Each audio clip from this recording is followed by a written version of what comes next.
अस्सलाम वालेकुम। अच्छा जी, आज की वीडियो में हम कंस्ट्रक्टेड रिस्पांस क्वेश्चंस करेंगे। पहले सवाल की तरफ आते हैं। A car travels eight same speed around two curves. एक कार एक ही स्पीड से सेम स्पीड से दो कर्व या दो सर्कल में क्या करती है, घूमती है with different radius. For which radius the car experience more centimetre force, prove your answer. सवाल ये है कि एक गाड़ी है, फॉर एग्जांपल ये जो रेड डॉट है ये एक गाड़ी है, ये दो सर्कल में या दो डिफरेंट रेडियाई के कर्व में घूमती है सेम स्पीड के साथ। फॉर एग्जांपल ये 10 मीटर पर सेकंड से ये छोटे सर्कल में भी घूम रही है और ये 10 मीटर पर सेकंड से ही बड़े सर्कल में भी घूम रही है। कहने का मतलब ये है कि छोटे सर्कल में और बड़े सर्कल में इसका जो स्पीड है वो सेम है। तो फिर सवाल ये है, for which radius the car experience more centimetre force, मतलब कार जो है वो किस वक्त ज़्यादा सेंटीमीटर फोर्स फील करेगी। छोटे रेडियस वाले सर्कल में ज़्यादा सेंटीमीटर फोर्स फील करेगी या ज़्यादा बड़े रेडियस वाले सर्कल में ज़्यादा सेंटीमीटर फोर्स फील करेगी, ये हमसे पूछा हुआ है। Justify your answer. तो इसका जवाब हम ये कहेंगे, the car feels more centimetre force with the curve with smaller radius. जिस सर्कल का रेडियस क्या होगा, कम होगा, उस सर्कल की सेंटीमीटर फोर्स क्या होगी, ज़्यादा। भाई ये कहाँ से जस्टिफिकेशन में थे, हमने कहा इक्वेशन से। Because we know that centripetal force depends upon mass and velocity and inversely depends upon radius. जो इक्वेशन में अभी सिर्फ इतना समझ लें कि डिनोमिनेटर में जो वेरिएबल आ रहा होता है वो क्वांटिटी को इन्वर्सली इफ़ेक्ट करता है। मतलब क्या, मतलब ये है कि ये इक्वेशन बता रही है कि अगर रेडियस बढ़ेगा तो सेंटीमीटर फोर्स क्या होगी, कम। इसी तरीके से अगर रेडियस क्या होगा, कम, तो सेंटीमीटर फोर्स क्या होगी, ज़्यादा। With the same speed and mass, जब गाड़ी की मास और स्पीड क्या है, सेम है,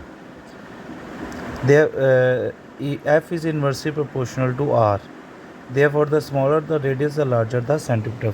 बहरहाल एक सिंपल सा जवाब है, आपने एज इट इज़ ये लिखना है। डायग्राम चाहे बनाना तो बना लें, लेकिन ये इक्वेशन का लाजमी रेफरेंस देंगे इस जवाब में। अगले सवाल पे आते हैं। A ripe mango does not normally fall from the tree, but when the branch of tree is shaken the mango falls easily. वो कहते हैं एक आम है जो कि ट्री से अमूमन नॉर्मली गिरता नहीं है, लेकिन अगर उसकी शाख को, उसकी ब्रांच को क्या किया जाए, शेक किया जाए, हिलाया जाए, तो फिर मैंगो जो है ना वो गिर जाता है, it falls easily. Can you explain the reason. तो सिंपल भाई, हम इसमें ये बताएंगे कि शुरू में मैंगो रेस्ट पे है, तो वो इनर्शिया की वजह से रेस्ट पे रहना चाहेगा, तो खुद ब खुद नहीं गिरेगा। लेकिन जब आप शेक कर रहे हैं, आप फोर्स लगा रहे हैं, जिसकी वजह से उसमें एक्सेलरेशन आ रहा है, इनर्शिया ख़त्म हो रहा है और मैंगो गिर रहा है।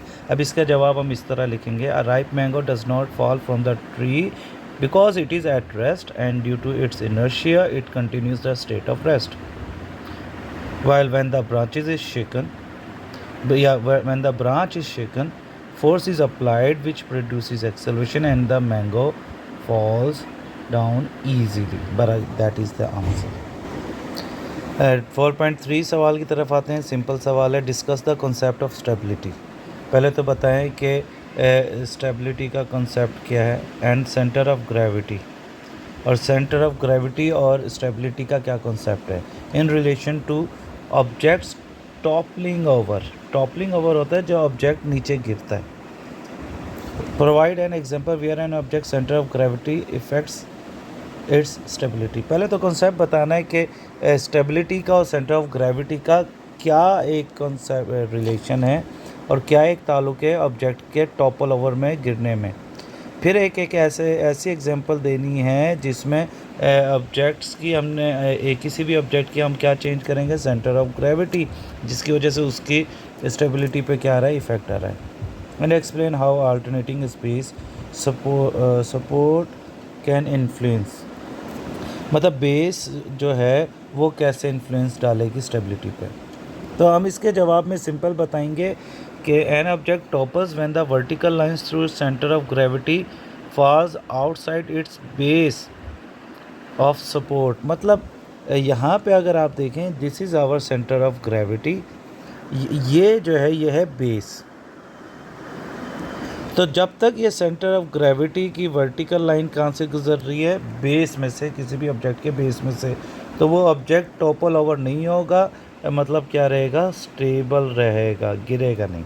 टॉपल ओवर का मतलब है गिरना। लेकिन सपोज़ जैसे ही ऐसा हो कि हमारी ये बेस है और अगर वर्टिकल लाइन बेस में से बाहर जा रही है, मतलब बेस से नहीं गुजर रही, अब ये शख्स जो है वो क्या हो जाएगा, टॉपल ओवर हो जाएगा। तो कॉन्सेप्ट्स ये है यहाँ पे हमारे पास कि an object topples when the vertical line through its centre of gravity falls outside its base. कोई सा भी ऑब्जेक्ट तब गिरता है when the vertical lines through centre of gravity outside its base, जब से वर्टिकल लाइन बेस से किधर चली जाएगी, बाहर, तो ऑब्जेक्ट गिर जाएगा। आगे क्या, स्टेबिलिटी के साथ क्या कॉन्सेप्ट है सेंटर ऑफ ग्रेविटी का, lowering the centre of gravity and widening the base increase stability. क्योंकि रिलेशन पूछा ना स्टेबिलिटी सेंटर ऑफ ग्रेविटी, तो फिर हमने कहा अगर आप चाहते हैं कि स्टेबल हो जाए, अगर आप चाहते हैं कि कोई बॉडी जो है वो क्या हो जाए, स्टेबल हो जाए, तो क्या करें, लोअर कर दें किस चीज़ को, सेंटर ऑफ ग्रेविटी को। अब इसी सवाल के अगले पोर्शन में क्या आता है कि कोई एक एग्जांपल दें, तो ये एग्जांपल है, for example to enhance stability of a racing car, its center of mass is kept as low as possible. Its base areas is also increased by keeping its wheels outside of its main body. Example दिए कि racing car को stable बनाने के लिए उसके centre of gravity को हम लो रखते हैं और उसकी बेस को हम वाइड रखते हैं। ये इस हद तक वाइड करते हैं कि उसके व्हील्स को भी जितना एक बाहर कर सकते हैं वो हम करते हैं। तो बहरहाल अगेन इम्पोर्टेंट सवाल है, याद कर लीजिएगा, इजी है, सिंपल कॉन्सेप्ट है। ये एक सिंपल सवाल है, 4.4, why an accelerated body can not be considered in equilibrium. हम कहेंगे एन एक्सेलरेटेड